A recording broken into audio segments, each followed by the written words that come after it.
She is the White House first female chief of staff, and now Susie Wiles, who led his presidential campaign, is under the spotlight as she attempts to navigate and direct Trump's White House.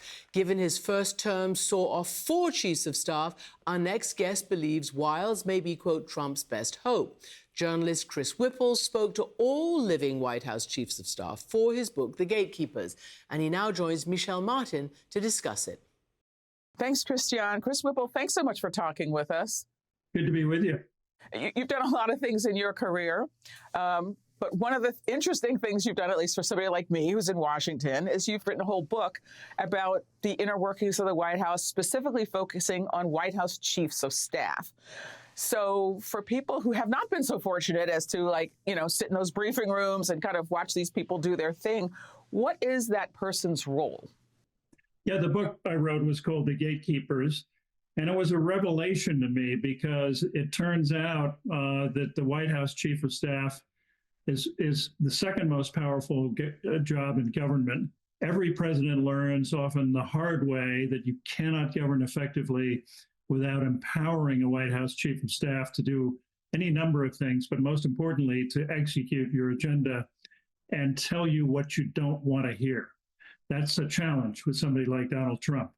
But it's a critical job, and I really believe it when the subtitle of my book is how the White House chiefs of staff define every presidency, and to some extent they really do. Some chiefs of staff are, even if you don't really follow politics closely, there are some names you might know of. People like James A. Baker, for example, former Secretary of the Treasury and a Secretary of State, or a Ken Duberstein, or like Leon Panetta, as you mentioned. He's somebody who kind of has his own public profile. I mean, even maybe Rahm Emanuel. But that's the exception, I learned from your book. That's the exception. Yeah, they're often unheralded. There are various models, and certainly Jim Baker and Leon Panetta and Rahm Emanuel, they were people everybody knew about. But there are others in the mold of, for example, Jeff Zients, who was Joe Biden's last White House chief of staff, who really was a superb manager, but an under the radar introverted person. And so I think that may very well be the model for Susie Wiles, who is also someone who is not extroverted by any means, who doesn't need the attention or want it. She's going to try to make this execute Trump's agenda, but without trying to steal the spotlight, which will be just fine with Donald Trump. So let's talk about Susie Wiles. A departure, it seems, from President Trump's first term. He had 4 chiefs of staff, and none of those relationships seem to have ended particularly well. You wrote an op-ed about her and what role she may or play in this next Trump administration. First of all, I was fascinated to realize that she's Pat Summerall's daughter. Pat Summerall being a famous, NFL broadcaster, former player, and that was news to me. So what else is going to be news to us about Susie Wiles?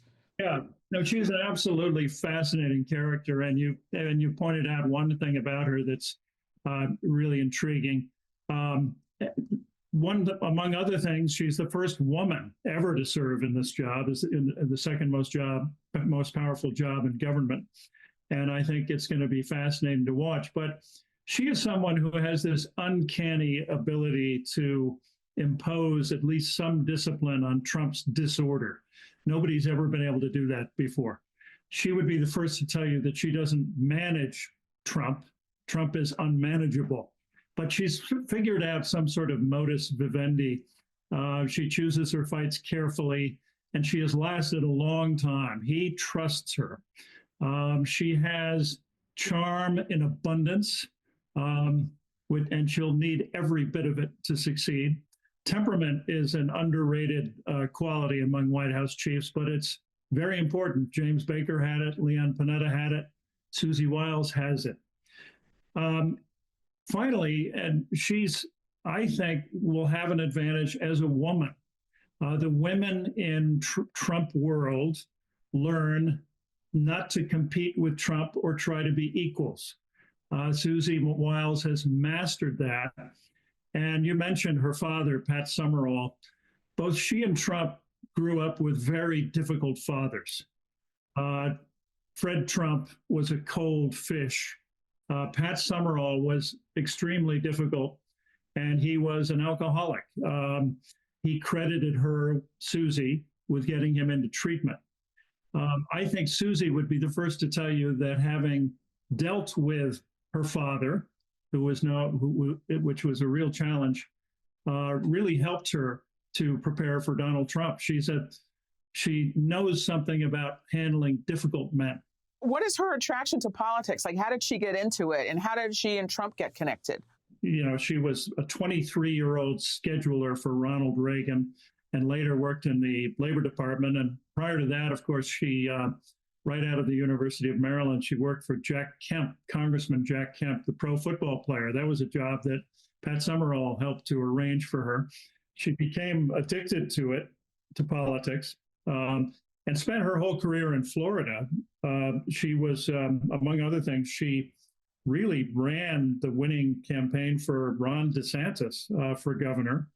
And then they had an ugly falling out, very bitter falling out. And it's still a mystery. I've asked her about it. And to this day, she doesn't understand precisely why Ron DeSantis turned on her, but he did viciously and really tried to destroy her career.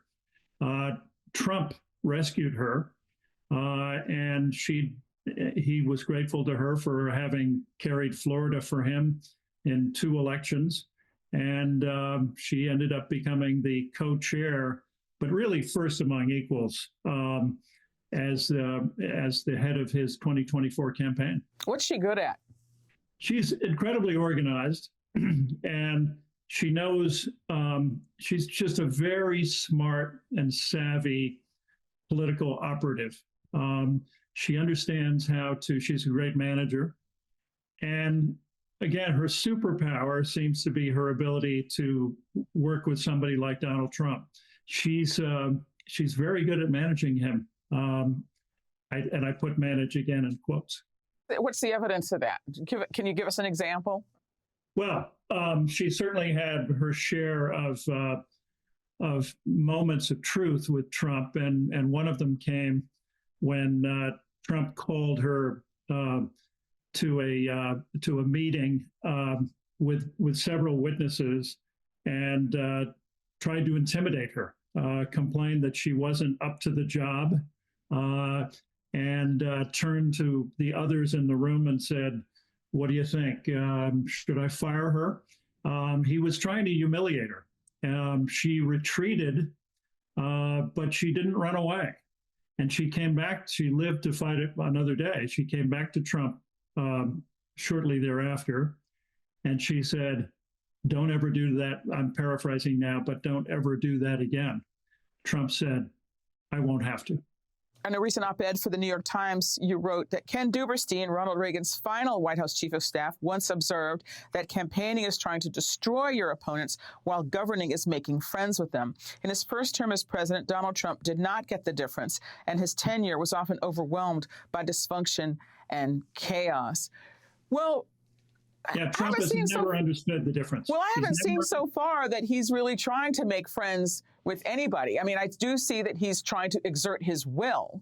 And so I'm just wondering, what does Susie Wiles do about that? Or is Ken Duberstein's construct just no longer relevant? That's why it's the most difficult job in Washington, bar none. It is thankless. It is relentless. It is 24/7. And then it's exponentially more difficult with somebody like Donald Trump.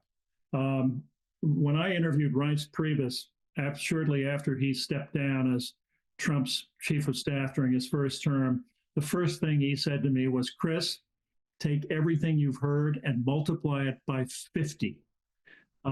Those were the fights he claimed he was fighting behind the scenes that nobody knew about. So it's a huge challenge for Susie Wiles, not least because Trump has never understood the difference between campaigning and governing. Ken Duberstein is absolutely right. campaigning you to try to destroy your opponents, and Trump has a genius for that, a feral genius. He's never understood how to make friends or cut deals on Capitol Hill, and that's why his first term was was so unproductive. You know, it's one thing to put judges on the bench. It's another thing to repeal and replace Obamacare or pass infrastructure or other bilateral things. And so far, all we've seen from Trump has been this fire hose of executive orders and proclamations, some egregious, some unlawful or unconstitutional, some dubious. And it's not a good sign, I have to say, but it's for Susie Wiles or Trump, because it suggests when it comes to Wiles that she's either in agreement with a lot of these crazy orders that Trump has put out there, or she's not in the loop. And if she's in the loop, then she's clearly not being heard or being very effective. So far, I think it's troubling. You said in your op-ed that the hallmark of a good chief of staff is telling the president what he does not want to hear. And I don't think it's a secret that President Trump doesn't like to be told things he doesn't want to hear. He doesn't like being told no. Can she do that? I think that she is more successful at it than any of her predecessors were. And you know, Donald Trump churned through 4 White House chiefs, each one more hapless than the one before, and he ultimately found the chief of staff of his dreams, Mark Meadows, who was the ultimate sycophant. I compared him in one of my books to a kind of glad-handing maitre d'. He didn't just want to please Trump, he wanted to please everybody. He could not tell Donald Trump hard truths. Susie Wiles has shown over this long relationship with Trump and her ability to win that campaign that she really does have some ability to tell Donald Trump hard truths. But this is a relative thing when it comes to Trump.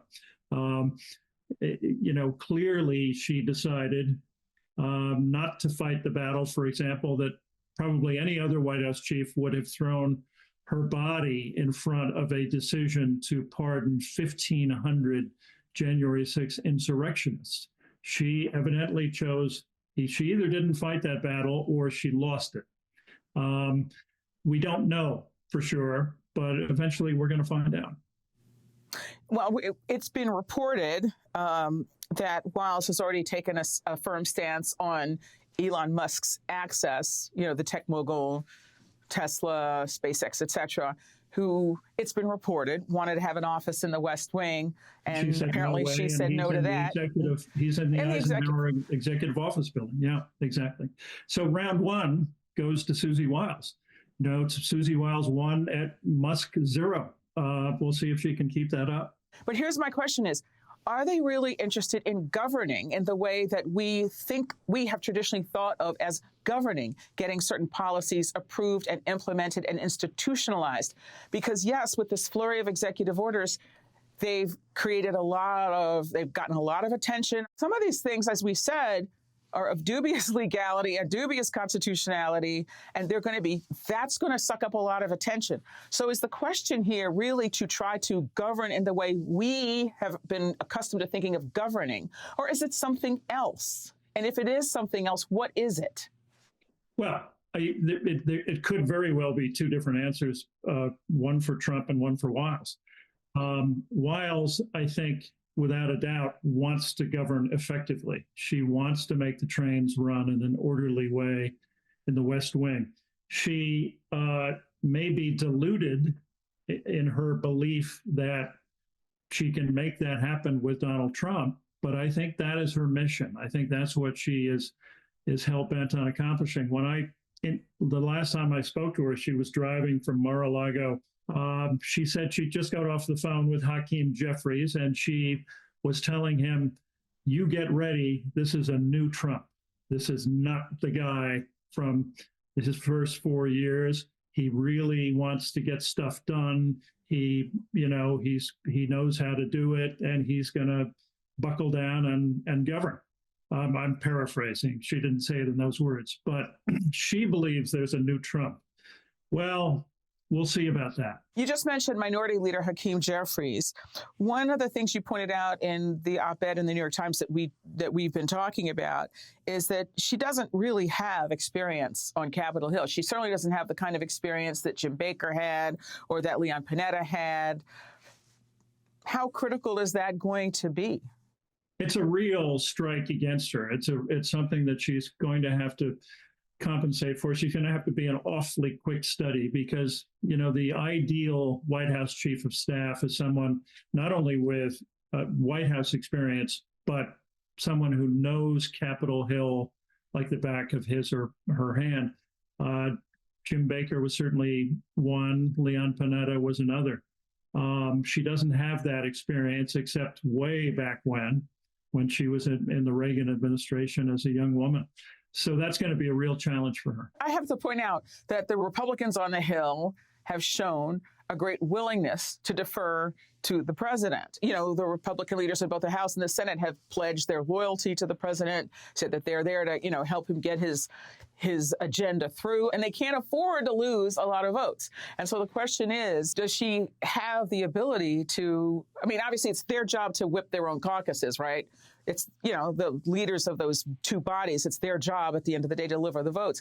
But is that a situation where the chief of staff plays a role? Absolutely.